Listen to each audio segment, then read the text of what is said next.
famille devient plus haut. Oh, Yabashaka Barababa.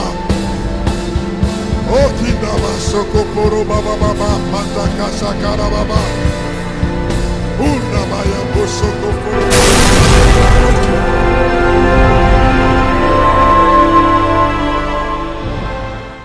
Alléluia. Merci Jésus. Oh, merci Jésus. Oh, merci Jésus. Tu es digne. Je t'adore. Oh, merci Éternel. Sois élevé, sois exalté. Et daigne te manifester au milieu de ton peuple. Prends plaisir à ce moment que nous passons avec toi, Seigneur. Et fais-nous du bien. Nous croyons. Nous croyons en ta présence et en ta puissance. Nous croyons dans la puissance libérée pour oindre ton peuple. Oh, merci Jésus.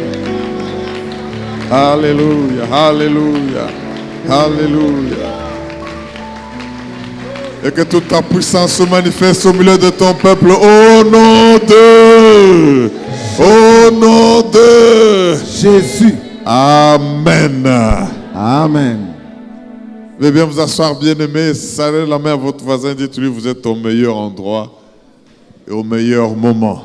Vous êtes au meilleur endroit et au meilleur moment. Dieu va vous faire encore du bien ce soir, comme tu viens de l'adorer de tout ton cœur. Ça fait plaisir de glorifier et d'adorer le Seigneur de tout cœur. Amen. Amen. Bien-aimés, nous sommes en train de continuer notre campagne d'études bibliques. Nous sommes au 2e jour. Le thème, c'est le thème de ce mois. Sur le but de l'onction. Nous insistons en disant que si vous ne connaissez pas le but d'une chose, vous allez mal vous servir de la chose. Et c'est pour cela que, sachant que le but d'une chose se trouve dans la bonne définition de cette chose, le Seigneur a voulu que, par rapport à différents textes des Saintes Écritures, que nous puissions arriver à mieux définir l'onction du Saint-Esprit. Et quand nous avons commencé déjà depuis la Pentecôte, nous avons vu que nous avons besoin de recevoir la puissance de Dieu. Quand Jean-Baptiste baptisait, il pouvait dire à ceux qu'il baptisait que je vous baptise. Je vous baptise d'eau, mais c'est lui qui vient. Il parlait de Jésus-Christ. Il vous baptisera du Saint-Esprit et de feu. Nous n'allons pas revenir sur les aspects feu, les aspects lumière qui accompagnent l'onction du Saint-Esprit. Mais il faut que nous puissions savoir que l'onction va de pair avec le feu. Avec la lumière. Quand nous avons vu hier ce qui est arrivé à Paul, quand le Seigneur l'a visité, c'est lui-même qui le témoigne. Vous pouvez vous en rendre compte dans Actes chapitre 26, versets 12 à 18. Nous n'allons pas revenir là-dessus parce que nous avons beaucoup de choses à échanger ensemble. Acte 26, et nous avons bien vu, et ça peut même être le sous-thème d'hier, que l'onction connaît ceux qui la connaissent. Mais il a parlé de l'ouverture des yeux comme étant l'un des bienfaits de cette onction. Et c'est pour cela que nous l'avions défini comme étant la présence de Dieu en quelqu'un, sur quelqu'un et avec quelqu'un. pour le secouer en vue de le réveiller et puis lui donner une vision. Et pour accomplir cette vision, lui accorder une force sans limite en vue de la destruction des œuvres du diable. Le Fils de l'homme est venu pour détruire les œuvres du diable. C'est pour dire que le diable agit, mais le Fils de l'homme aussi agit. Le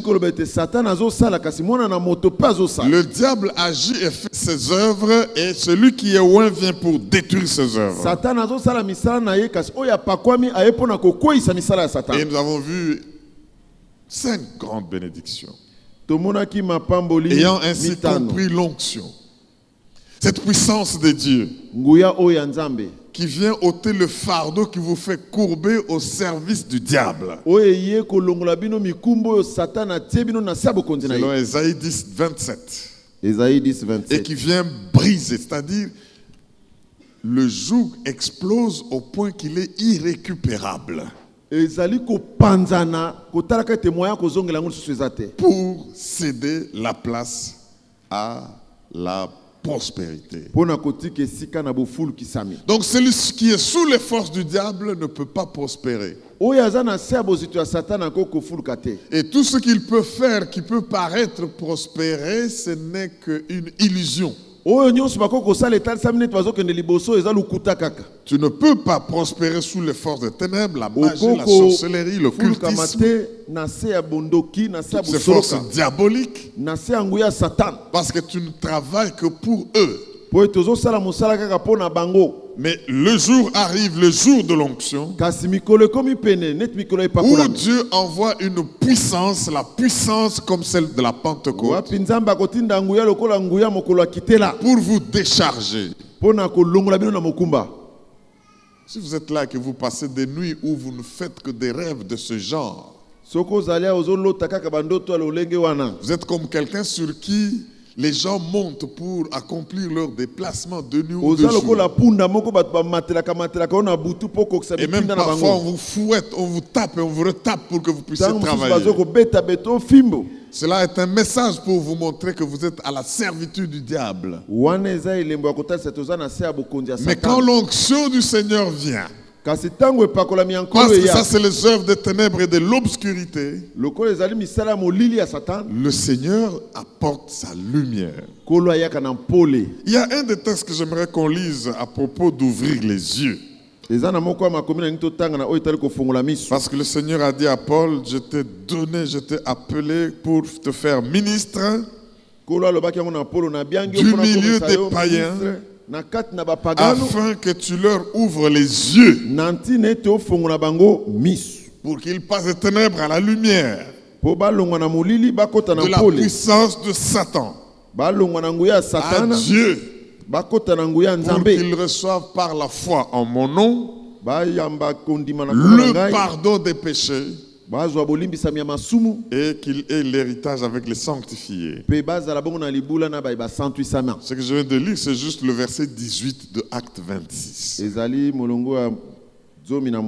À propos de l'ouverture des yeux, vous savez ce que la Bible dit. Lisons aussi 2 Corinthiens chapitre 4.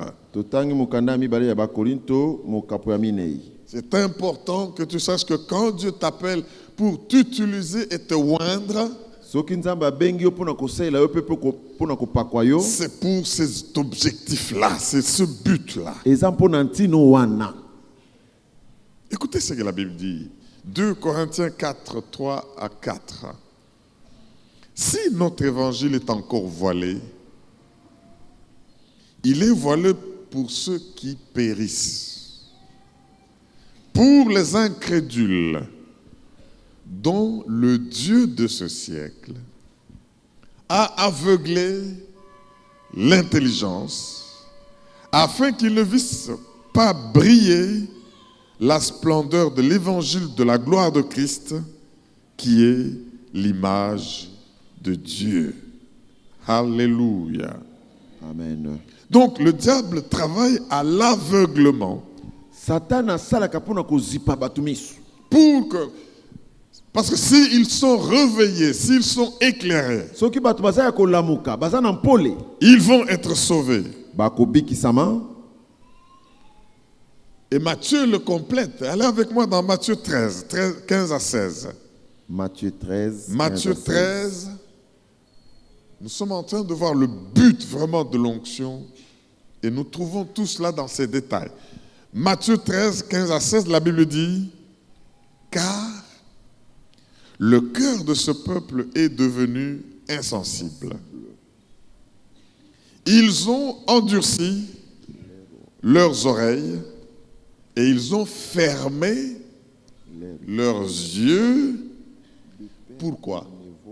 De peur que ne voient de leurs yeux, qu'ils n'entendent de leurs oreilles, qu'ils ne comprennent de leur cœur, qu'ils ne se convertissent et que je ne les guérisse.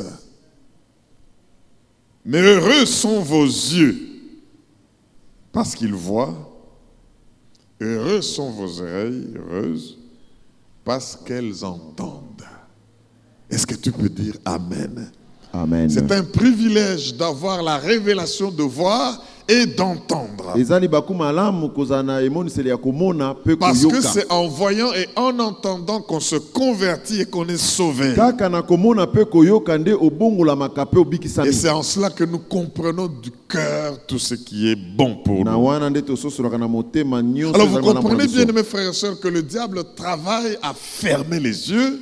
Le diable travaille à fermer les oreilles. Et le Seigneur vient répandre son esprit avec son onction. Et nous faisons le contraire de ce que le diable fait. Soyons conscients de cela pour nous-mêmes et pour tous ceux vers qui le Seigneur nous envoie. Alors, nous allons aujourd'hui passer au sujet que j'ai annoncé hier, tout en comprenant l'importance de l'onction. Comment les héros sont-ils tombés? Comment les héros sont-ils tombés? Cela est une question que David se pose. Parce que quand vous comprenez ce que l'onction peut faire,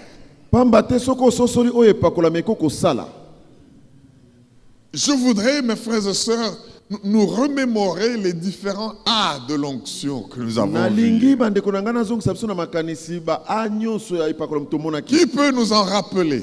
Nous avons vu que l'onction va vous étonner et vous rendre étonnant. Au point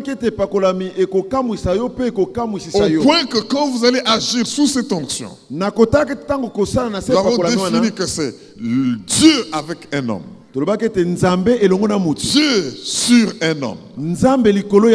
Dieu dans un homme. Le réveillant. Lui donnant la vision, lui confiant une puissance illimitée pour détruire les œuvres du diable, en fait pour remporter dans tous les combats et jouir au moins de ces 5 grandes bénédictions. L'ouverture des yeux, nous venons de lire quelques versets. Le passage des ténèbres à la lumière. La délivrance de la puissance de Satan. Ça inclut tout ce que le diable fait dans nos vies, maladie, pauvreté, souffrance de toutes sortes. Et puis, le pardon du péché pour ceux qui croient au nom du Seigneur Jésus.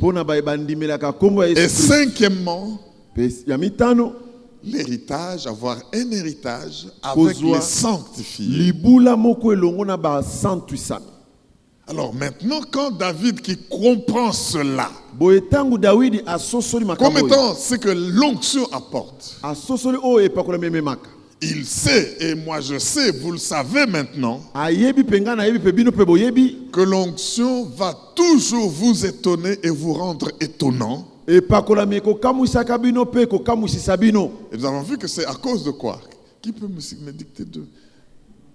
Qu'est-ce que l'onction fait? L'onction vous donne l'accès à Dieu. L'onction vous donne l'autorisation d'engager Dieu. Et l'onction fait quoi encore? L'onction fait que Dieu vous assiste dans ce que vous faites. Ça c'est bien. Oh, mais acclamez pour les bons étudiants. Alléluia, alléluia. Parce que Dieu va vous assister. Mais on peut encore ajouter des A. Parce que quand quelqu'un va s'étonner, il ne va pas seulement dire toi A, non. Il va faire A. Et puis à la fin, il va faire comme c'était un Chiluba. Parce que il y a un C qui va ajouter l'onction vous capacite.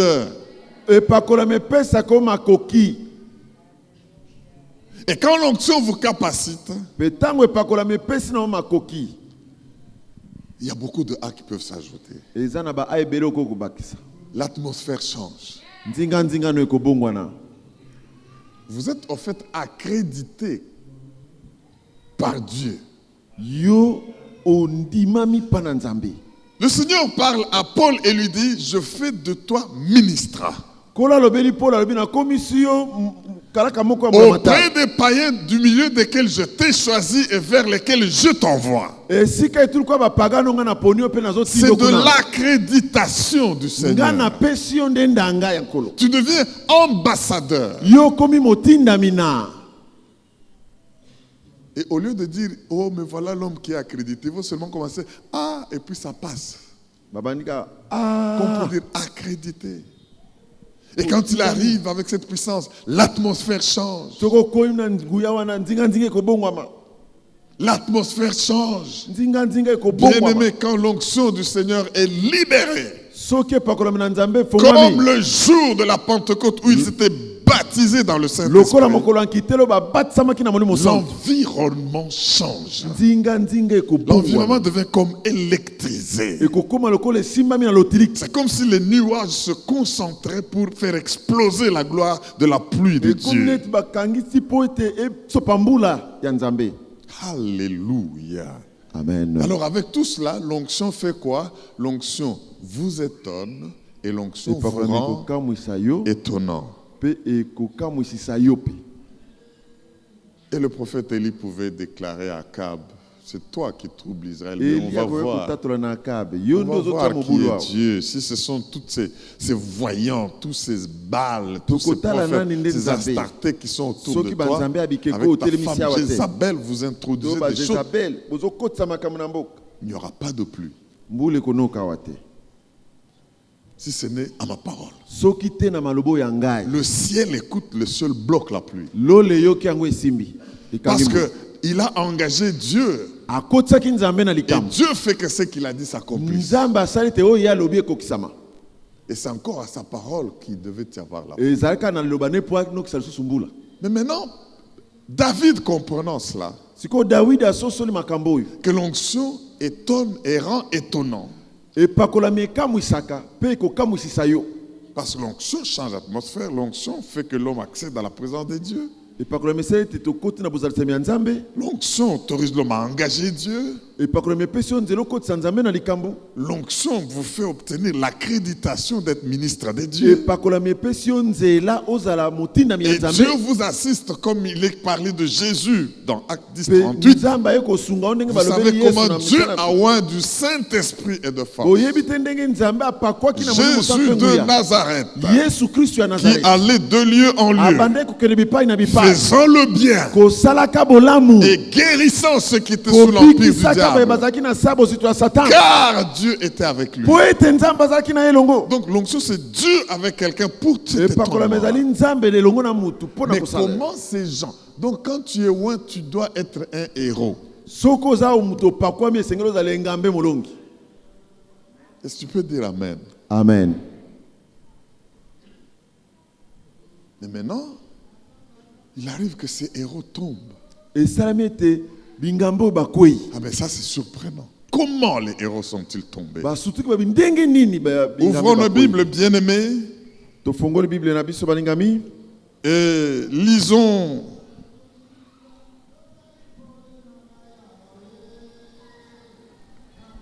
un texte dans l'Ancien Testament.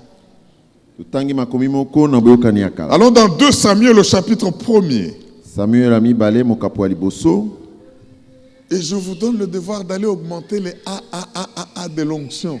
Na pesi bino devoir ya kobakisa ba a ya epakolami. Parce que sous l'onction du Saint-Esprit à la Pentecôte, l'Église a connu l'augmentation. L'onction produit quoi?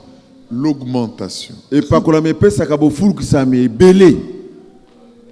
C'est encore un A qui s'ajoute. Eza amususu ebakisami. L'onction vous rend autonome. Epakolami esaka te ozomi kokela na yo moko. L'autonomisation. Ozomi kokela na yo moko. En anglais, on dit le empowerment. L'onction vous autonomise. Ozomi kokela yo moko. Uzaya kokoka. Vous savez, quand vous dépendez d'une force extérieure, on peut la couper. Soko zota ela banguya libanda bako On peut kokata. vous la priver. Bako koboyelo yango. Mais quand vous avez votre propre force, Soko zana makasi na omoko. votre propre dynamo, Ozana énergie ya yo moko. vous n'avez pas besoin de sources extérieures. Ozana posa maziba libanda te. On ne peut pas vous faire du chantage. Bako kobinisa binisa ote. Vous êtes autonomisé. Yo mi kokela. Alors avec tout cela, Nanyo swana. quand les gens vous verront, Tango bat le bakomona. diable est conscient de cela. Satan a yebi makambo yo. Il va seulement commencer à citer tous les A là que vous êtes. Arbando tanga ba anyo so bino bozali. Acclamons bien l'onction du Seigneur. Merci Topeteli Jésus. epakolami ya Nzambe maboko. Alléluia. Amen. Nous allons lire 2 Samuel chapitre 1er, 17 à 27. C'est le chant funèbre de David qu'il a composé, vous allez le comprendre. Quand Saül et son fils Jonathan, son ami bien-aimé, sont tombés. Tango balingami na ye ya motema bakoyaki. Nous allons lire ce texte. Écoutez-le très bien. 2 Samuel 1, 17 à 27. La Bible dit ceci. Voici le cantique funèbre que David composa sur Saül et sur Jonathan, son fils, et qu'il ordonna d'enseigner aux enfants de Juda. C'est le cantique de l'arc. C'est comme ça qu'on appelle ce chant, le cantique de l'arc. Parce que ces héros allaient avec de l'arc. C'était des archers. Ils tiraient et ils ne rataient pas leurs ennemis. Soki ba beti tolotolo esengeli ba simbelo. Le cantique de l'arc. Il est écrit dans le livre du juste. L'élite d'Israël a succombé sur tes collines. Comment les héros sont-ils tombés? Oh, ne l'annoncez point dans Gath. Gath, c'est la ville des ennemis des Philistins, de Goliath. N'en publiez point la nouvelle dans les rues d'Ashkelon, de peur que les filles des Philistins ne se réjouissent, de peur que les filles des incirconcis ne triomphent. Montagne de Gilboa, qu'il n'y ait sur vous ni rosée ni pluie, ni champ qui donne des prémices pour les offrandes, car là ont été jetés les boucliers des héros, le bouclier de Saül. L'huile a cessé de les oindre. Il est question d'onction ici. Oui, au fait, parce que si l'huile continue à oindre, un héros ne peut pas tomber, mais l'huile a cessé de le oindre. C'est comme ça que les héros sont tombés. Verset 22. Devant le sang des blessés, devant la graisse des plus vaillants, l'arc de Jonathan n'a jamais reculé. Et l'épée de Saül ne retourne point à vide. Saül et Jonathan, aimables et chéris pendant leur vie, n'ont point été séparés dans leur mort. Ils étaient plus légers que les aigles. Ils étaient plus forts que les lions. Filles d'Israël, pleurez sur Saül, qui vous revêtait magnifiquement de cramoisis, qui mettait des ornements d'or sur vos habits. Comment les héros sont-ils tombés au milieu du combat? Comment Jonathan a-t-il succombé sur tes collines? Oh, je suis dans la douleur à cause de toi, Jonathan, mon frère. Tu faisais tout mon plaisir. Ton amour pour moi est admirable, au-dessus de l'amour des femmes. Comment les héros sont-ils tombés? Comment leurs armes se sont-elles perdues? Acclamons la parole de Dieu. Alléluia. Alléluia. Est-ce qu'on ne peut pas acclamer mieux que cela devant ce cantique funèbre?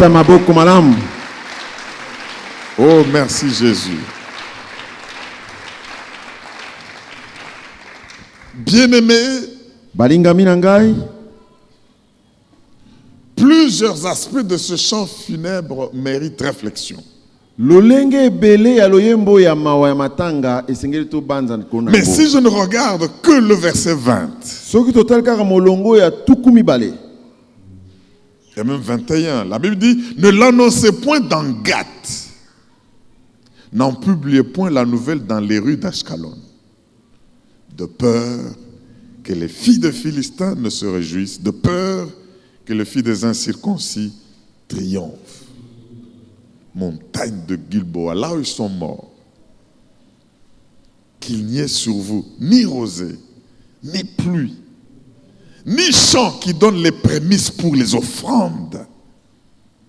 Car là ont été jetés les boucliers des héros, le bouclier de Saül, l'huile a cessé de le oindre. Bien-aimés, en regardant ne fût-ce que cet aspect, ne le dites pas dans Gath. Nous comprenons quelque chose qui doit nous faire réfléchir avant de parler des raisons qui sont à la base. Bien-aimés dans le Seigneur, quand on a annoncé cette nouvelle à David, je crois que celui qui lui a annoncé la nouvelle croyait que David allait jubiler, être dans la joie.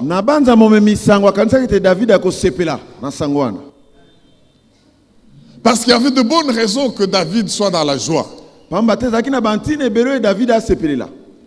Son ennemi qui l'empêchait d'être sur le trône vient de tomber au front.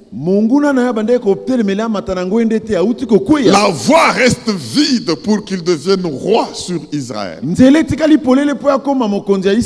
Parce que pendant que ceci se fait, il était déjà oint par le prophète Saül. Il avait déjà l'onction royale sur lui. Mais il ne pouvait pas régner sur tout Israël, il n'était que sur Juda. C'est pourquoi il s'est adressé à Juda. Sur 2 tribus sur 12. Et tous les autres ne l'avaient pas reconnu pour roi. Saül le pourchassait, le poursuivait. L'onction était déjà sur sa tête. Mais l'onction était aussi sur la tête de Saül.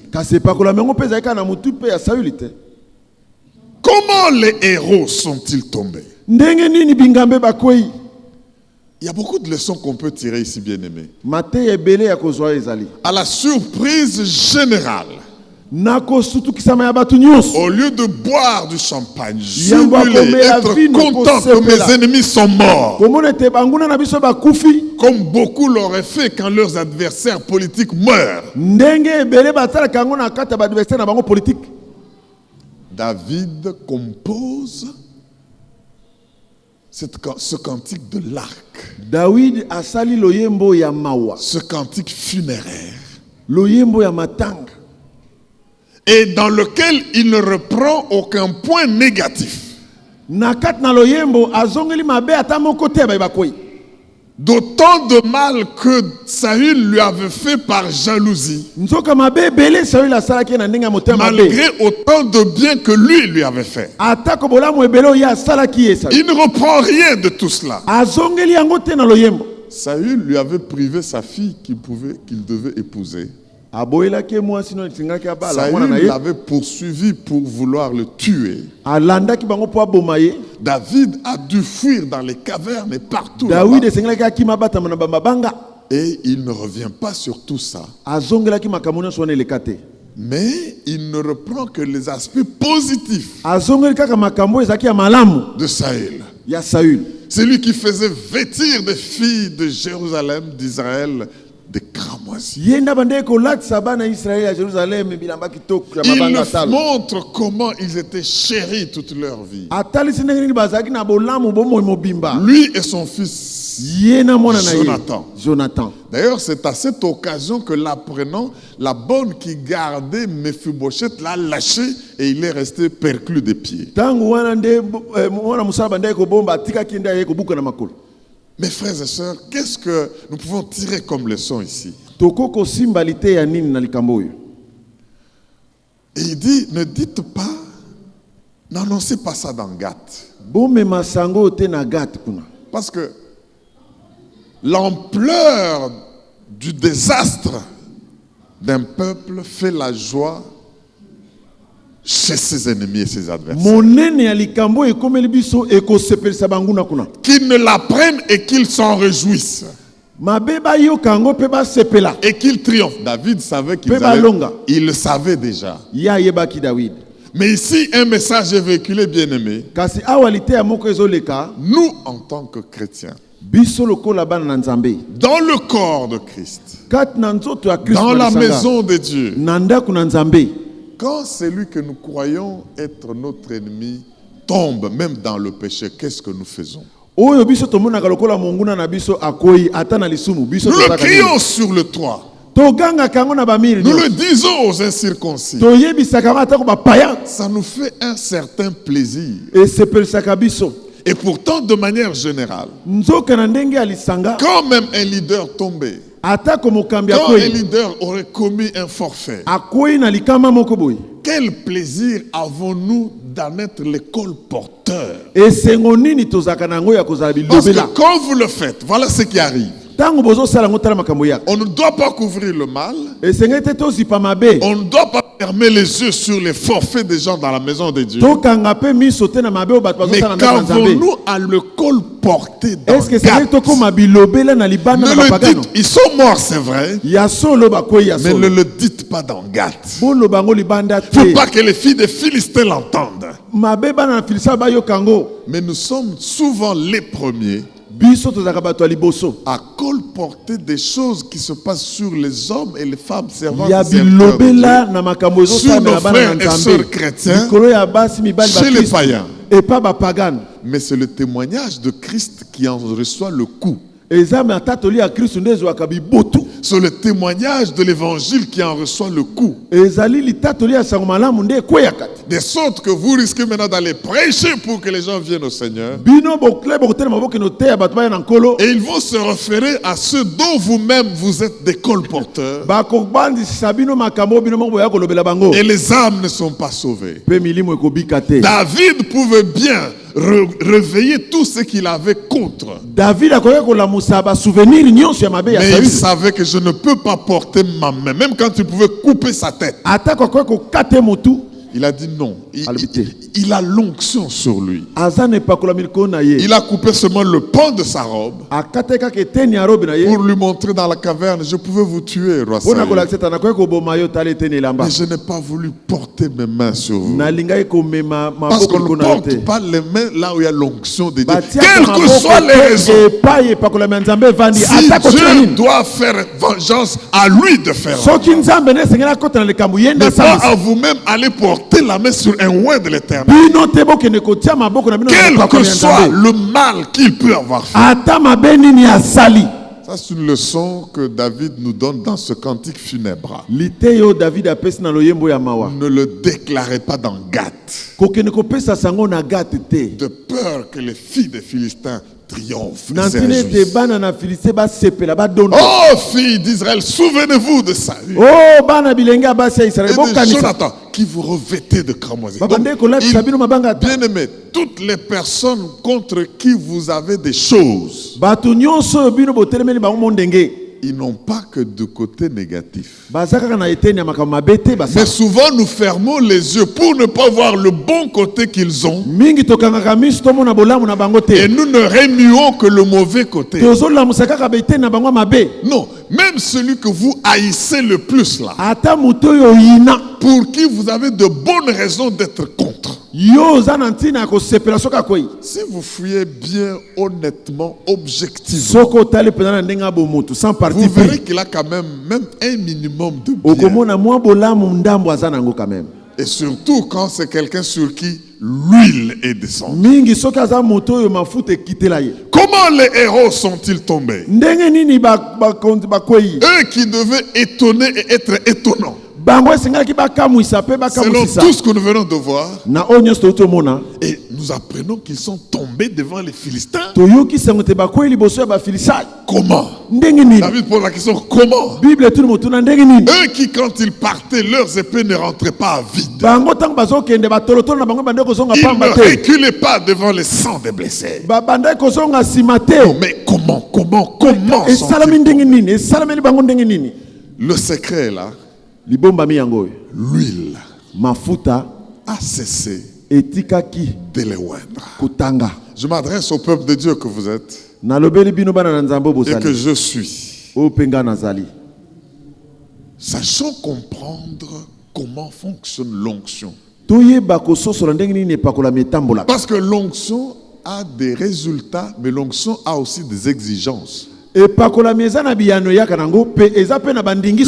de ce message que le Seigneur nous donne aujourd'hui, dans le grand thème du but de l'onction, Dieu veut nous faire voir quelles sont les exigences et les résultats de l'onction.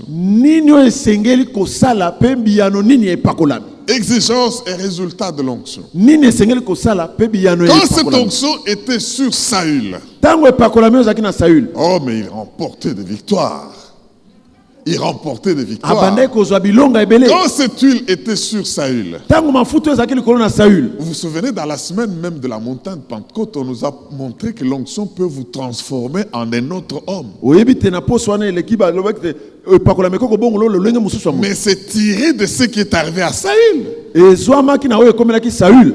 Le prophète lui a dit, quand tu iras, tu trouveras les prophètes qui sont en train de descendre, qui prophétisent en chantant.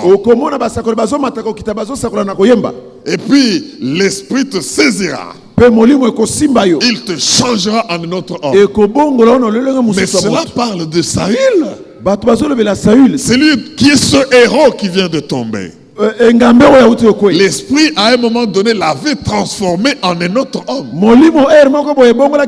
Saül a prophétisé. Saül est monté sur le trône. C'est le premier roi d'Israël. Quand David regarde un tel homme que l'esprit pouvait transformer en un autre homme, et il apprend qu'il est tombé. Il dit non, quelque chose s'est passé. Mes frères dans le Seigneur, je voudrais que tu comprennes que l'Esprit de Dieu va te transformer comme à la Pentecôte. Il va t'envoyer. Il va te transformer en un autre homme.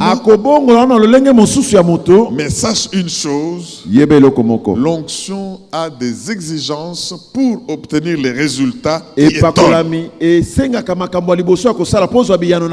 L'onction a des exigences qu'il faut observer. Si vous voulez obtenir les résultats que nous avons dit que vous pouvez obtenir. Voyons un peu ce qui a caractérisé Saül.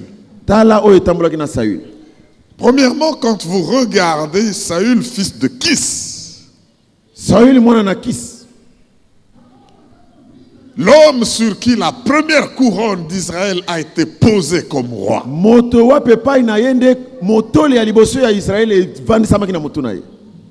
L'homme que l'esprit pouvait transformer en un autre homme. Mais il finit mal par un Amalécite. Kasi asuki mabe na mwa Amalécite moko. Et si vous suivez de près, pourquoi c'est un Amalécite qui le tue? Soko landi malamu na bokebi po ni Amalécite nda bomiye. Ou de l'épée de qui il s'est tué, parce que quand vous suivez le reportage, Ami bomi na mupanga ya nani? l'homme l'a dit à David, je n'ai pas voulu le tuer. Moko abi de David ngana ngako bomete. Nous allons lire un peu quelques textes là-dessus. Il s'est jeté sur son épée pour ne pas être tué par les païens. Alléluia. Mais cet homme-là, premièrement, il était d'une bonne apparence physique. Parce que tout ce que Dieu oint est toujours beau. Je vais le reprendre pour que tu aies confiance en toi. Je dis que tout celui que Dieu oint est toujours beau. Et tu ne crois pas dans ta beauté. Acclame le roi des rois et le Dieu vivant.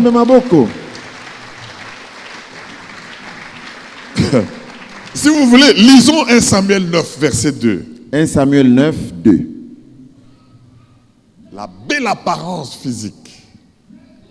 1 Samuel, chapitre 9, verset 2. Et nous allons sauter au chapitre 10, verset 24. Pour voir où est-ce que Dieu verse son onction.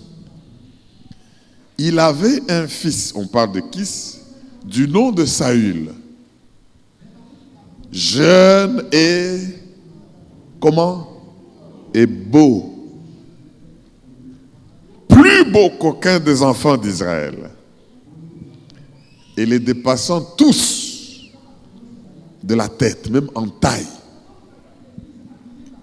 Amen. Quand vous allez au chapitre 10, verset 24, Samuel dit à tout le peuple, Samuel 10, 24, voyez-vous celui que l'Éternel a choisi? Il n'y a personne dans tout le peuple qui soit semblable à lui. Et tout le peuple poussa le cri de Vive le roi. Alléluia. Amen. Ça, c'est Saül. Saül. Donc, dans toute une foule d'Israël, on ne pouvait pas ne pas le voir parce qu'il les dépassait tous de la tête. Jeune, donc vigoureux, fort. Et beau. Et le prophète Saül le oint. Dans ses premières années, je suis en train de vous donner les caractéristiques de Saül, ce héros sur qui l'huile n'a plus cessé de couler. Dans ses premières années, quand l'huile était encore en train de couler sur lui,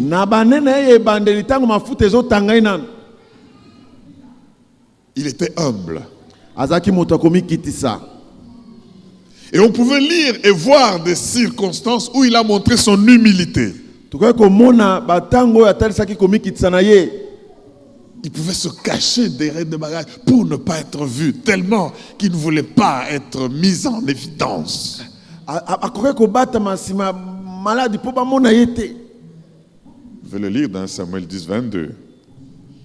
Il avait le contrôle de soi. Les caractéristiques quand l'huile coulait encore sur Saül. Et je voudrais que toi aussi tu puisses t'identifier et dire Esprit de Dieu, aide-moi à avoir ces caractéristiques qui font que l'huile coule toujours. C'est quand nous disons laisser libre accès à l'Esprit de Dieu, c'est un peu pour dire que l'huile ne cesse pas de couler sur vous. Humilité. Contrôle de soi. Écoutez ce que la Bible dit. Allons dans 1 Samuel 10. Lisons le verset 27. Ce n'est plus Ésaïe 10, 27, mais maintenant c'est 1 Samuel 10, 27. 1 Samuel, pour montrer comment Saül avait le contrôle de soi. Après 1 Samuel 10, 27, nous allons au chapitre 11, 23. Toujours de 1 Samuel 11, 13, pardon. 1 Samuel 10, 27, la Bible dit, il y eut toutefois des hommes pervers, il y en a toujours, qui disait, quoi? C'est celui-ci qui nous sauvera? Et ils le méprisèrent. Il s'agit de Saül. Quand tu es loin, ne crois pas que tout le monde va acclamer pour toi. Quand tu es élevé ou promu, ne crois pas que tout le monde va déposer des fleurs devant toi. Il y aura toujours des hommes pervers. Quand tu es nommé, quand tu es ordonné, quand tu es consacré, quand tu es promu. Alors que l'onction était là, mais ça ne fait pas que tout le monde se plie. Alors, je reprends 1 Samuel 10, 22 et 27 plutôt. Il y eut toutefois des hommes pervers. Toutefois, là, c'est pour dire, malgré le fait qu'il est ouin, malgré le fait qu'il est plus grand de taille que tous, malgré le fait qu'il est beau, même si les gens savent que c'est celui qui est loin qui sauve, qui délivre de la puissance de l'ennemi, qui fait passer des ténèbres à la lumière, de Satan à Dieu, qui ouvre les yeux, qui fait qu'on accède à l'héritage. Malgré qu'ils savent, ça m'écoutait ce qu'ils disent. Il y eut toutefois des hommes pervers qui disaient, quoi? C'est celui-ci qui nous sauvera? Et ils le méprisèrent et ne lui apportèrent aucun présent. Mais Saül n'y prit point garde. Oh Saül, il savait se maîtriser. Il pouvait bien les châtier en tant que roi. Allons au chapitre 11, verset 13. Toujours 1 Samuel 11, 13. La réaction de Saül. 1 Samuel 11, 13, la Bible dit, mais Saül dit, personne ne sera mis à mort en ce jour. Car aujourd'hui, l'Éternel a opéré une délivrance en Israël. Il pouvait décider que les gens soient tués, exécutés. C'était son droit. Mais il avait la maîtrise de soi. Ça, ce sont les premières années de Saül. Voilà ce qu'il avait caractérisé. Et là, l'huile coulait. Mais les dernières années sont caractérisées par des choses terribles. Obstination. Obstination. Saül est devenu obstiné dans le mal. Regardez, au lieu de consulter Dieu, quand le combat devient houleux, écoutez ce qu'il fait. Allons par exemple dans 1 Samuel 13, 12 à 13. Nous prenons juste un petit extrait de cette histoire que vous connaissez et d'autres, nous allons en avoir le rappel. 1 Samuel 13, 12 et 13. La Bible dit, c'est Saül maintenant qui justifie son obstination à faire le mal. C'est ça la dernière partie de sa vie. Il dit, je me suis dit, les Philistins vont descendre contre moi à Gilgal et je n'ai pas imploré l'Éternel. C'est alors que je me suis fait violence et que j'ai offert l'Holocauste. Waouh, fais avec moi, waouh. Wow. Vous avez de la chance parce que l'onction que Dieu nous donne en Jésus-Christ nous fait des sacrificateurs et des rois. Mais dans ce temps ici, tu es roi, tu n'as pas besoin de sacrifier. Tu ne peux pas prendre les sacrifices et aller mettre sur l'autel. Tu n'es pas sacrificateur. Appelle le sacrificateur qui en a qualité. Parce que l'onction, on n'a même pas le temps de voir. L'onction était du lépreux, l'onction royale, l'onction du sacrificateur. Et tout cela pour des objectifs différents. Et personne ne pouvait aller empiéter dans la plate-bande de l'onction des autres. Et alors ici, Saül dit, je me suis fait violence parce que les Philistins venaient et je vais offrir l'Holocauste. Alors, verset 13, Samuel dit à Saül, tu as agi en insensé. Ça, c'est le prophète qui dit au roi, tu as agi en insensé. Traduisez un peu ça en lingala, je vais entendre. Osali makambo abu zoba. Au fonctionner le rôle la zoba penza. Voilà, ça c'est bien traduit. Au salut makambo ya nini, ya zoba. Tu es roi là avec ta couronne, hein, mais on te dit aux anini zoba. Tu n'as pas observé le commandement de l'Éternel ton Dieu que l'Éternel ton Dieu t'a donné. L'Éternel aurait affermi pour toujours ton règne sur Israël. La dernière partie de la vie de Saül, non seulement qu'il était obstiné à faire des choses qu'il savait qu'il ne faut pas faire, il était désobéissant. Au point que l'Éternel dit, je me répands d'avoir établi Saül pour roi. Il était animé de jalousie et de haine. Au début, nous avons vu qu'il avait la maîtrise de soi, mais à la fin, non, Saül n'était plus cette personne-là. Il était devenu trop jaloux et trop haineux. Lisons quelques textes pour mieux confirmer cela. 1 Samuel 18, verset 8. Et 19, verset 1. 1 Samuel 18, verset 8. 1 Samuel 19, verset 1. Écoutez ce que la Bible dit. Saül fut très irrité. Et cela lui déplut. Jalousie est locomabe.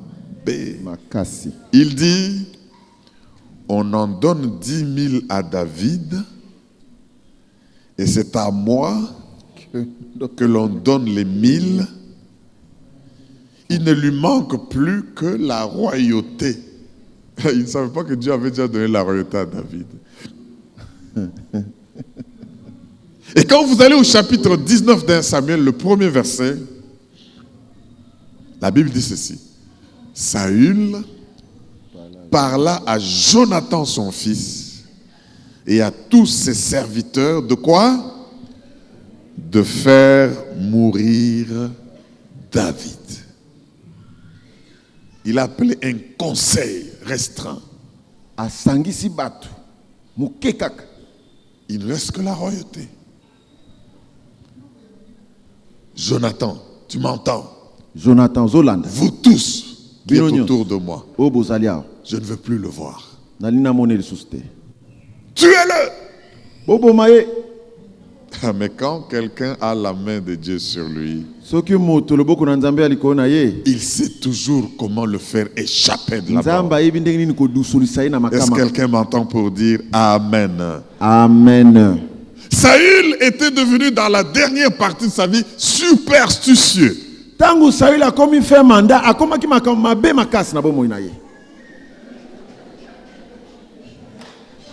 Est-ce que tu peux dire Alléluia? Alléluia. Vous êtes tellement habitué au mandat que ça vous fait rire. Mais il était devenu superstitieux. Et écoutez un texte. Allons toujours dans 1 Samuel 28. Lisons le verset 7. 1 Samuel 28, 7. Celui qui a trouvé dit Amen. Amen. Nous sommes en train de comprendre comment les héros sont-ils tombés. L'huile a cessé de les oindre. Ouais. Et toutes les choses que nous voyons, si ça approche de ta vie, écarte-les, parce que ça va faire cesser l'écoulement de l'huile. Amen. Mais l'huile est là, Dieu nous oint pour ça. Oh mon Dieu, Esprit Saint, aide-nous à comprendre ces choses. 1 Samuel 28, 7, la Bible dit, et Saül dit à ses serviteurs, cherchez-moi une femme qui évoque les morts. Et j'irai la consulter. Ah bon? Ses serviteurs lui dirent, voici à Endor il y a une femme qui évoque les morts. Quand quelqu'un atteint ce stade-là, pourquoi voulez-vous que l'huile continue à couler sur lui? Il ne cherche plus la maison de Dieu. Il ne cherche plus le sacrificateur pour sacrifier. Il ne cherche plus à aller dans le temple du Seigneur. Il veut invoquer les morts. Et si vous lisez tout ce texte bien-aimé, et les démons sont terribles. On lui a montré un visage de quelqu'un qui était déjà mort. Superstitieux. Une des 5e caractéristiques de la fin de David, de Saül plutôt, l'esprit de suicide l'a envoûté.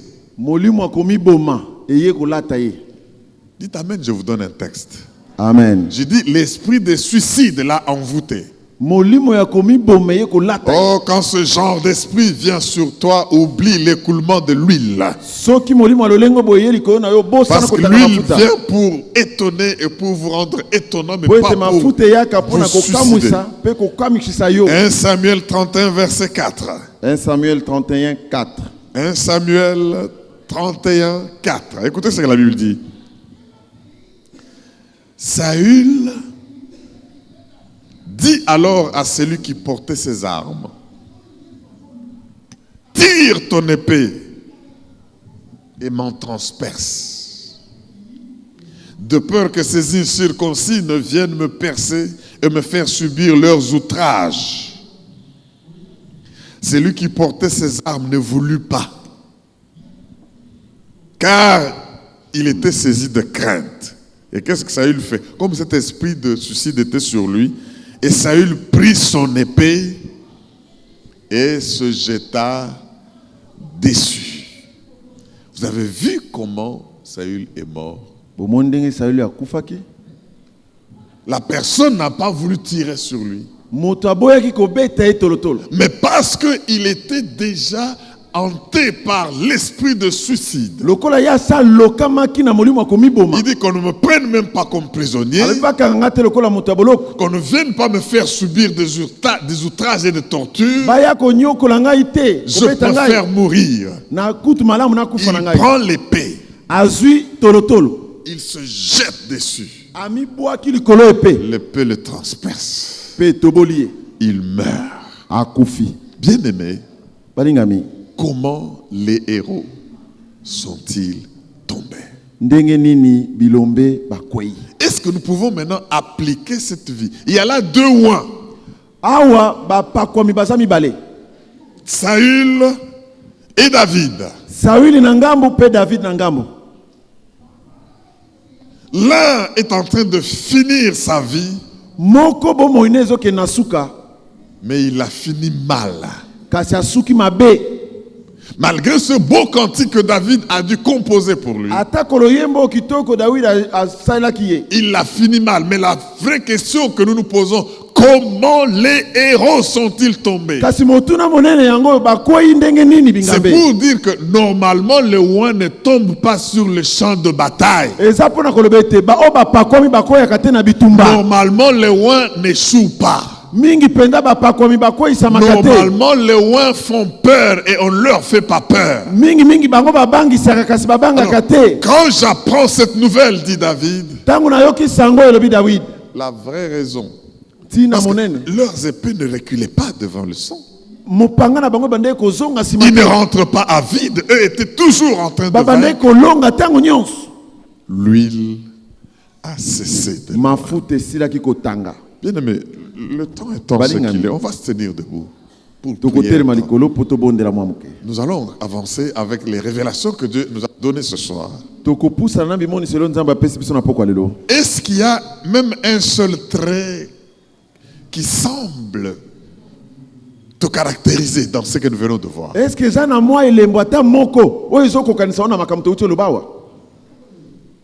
Nous avons reçu l'onction du Seigneur par le Saint-Esprit. L'Esprit de Pentecôte. Pour transformer ce que nous sommes comme des vents, impétueux, Et nous donner des flammes pour éclairer. Cette onction pour détruire les œuvres du diable. Mais est-ce que l'huile continue à couler sur nous? Ne te trompe pas toi-même, bien-aimé. Ne trompe pas les hommes, tu peux mieux les tromper. Saül pouvait bien faire les apparences. Mais quand sa vie avait été affectée, voilà que même Jonathan est mort avec lui. Oh, c'est Dieu qui punit l'iniquité des parents sur les enfants jusqu'à la 3e à la 4e génération. La mort n'a pas pu les séparer. Leur destin n'a pas pu être séparé par la mort. Ils sont décédés, ils sont tombés. Et quelle mort horrible. L'huile a cessé de le oindre. Je voudrais, mon frère et ma soeur, maintenant Jonathan, David, Saül sont déjà passés. C'est ton tour de jouer. C'est ton tour d'agir avec le Saint-Esprit. C'est ton tour de faire passer les gens des ténèbres à la lumière. De libérer les nations. L'onction, c'était pour détruire les œuvres du diable. Mais comment est-ce que les œuvres du diable peuvent renverser les héros? Quelque part, il s'est passé quelque chose dans la vie du roi qui a fait que l'huile s'est arrêtée, qui a fait que l'esprit n'avait plus libre cours. Je voudrais que tu te regardes. Es-tu obstiné dans le mal? Es-tu superstitieux quelque part? Es-tu jaloux et rancunier? Est-ce que tu nourris des haines de ceux qui t'ont fait du mal? Et David n'a pas réveillé le mal que Saül avait fait qu'on peut compter. Parce qu'il était bien éduqué, il était celui qui craignait le loin.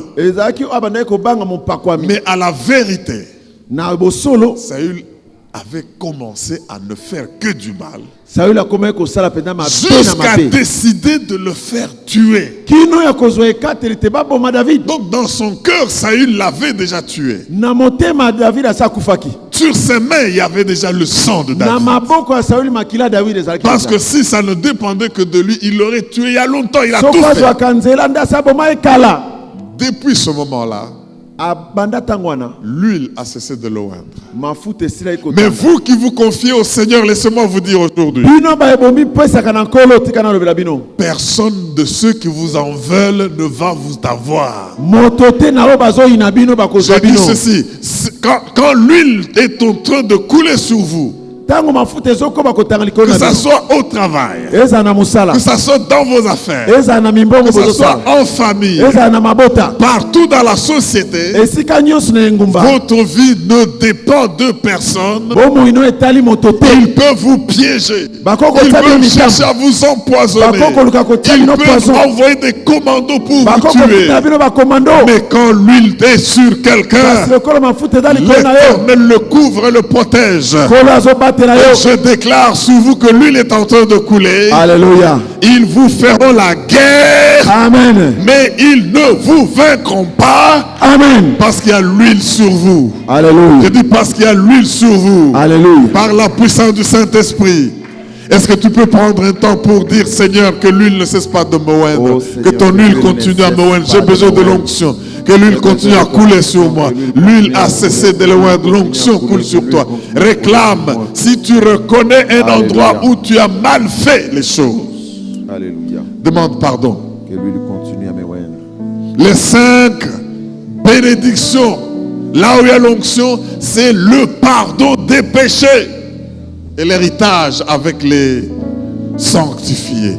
Réclame, réclame, réclame. Si tu sens que tu es en train de te flétrir quelque part, si tu sens que là où tu agissais avec puissance et victoire, maintenant tu échoues, il y a quelque chose qui ne va pas, réclame que l'huile reprenne, que l'huile continue à couler sur toi.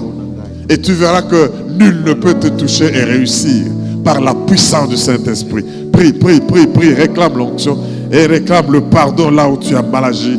Même si tu es jaloux, si tu es envieux, si tu es superstitieux, si tu es tenace dans le mal, Dieu peut te pardonner. Tu as le privilège d'entendre ce message et de recevoir la bénédiction du Seigneur.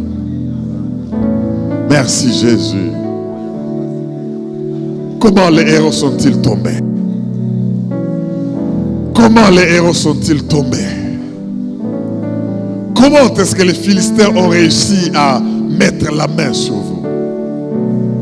Je peux poser cette question aujourd'hui. Comment est-ce que les sorciers ont réussi à entrer dans ma famille? Comment est-ce que les magiciens ont réussi à détruire mes choses? Comment? L'huile a cessé de le oindre. Mais aujourd'hui, le Seigneur est en train de rafraîchir son huile sur vous. Une huile fraîche est en train de tomber sur vous par la puissance du Saint-Esprit. Oh, merci Jésus. Merci Jésus. Merci Jésus. Merci Jésus. Merci Seigneur. Restons attentifs.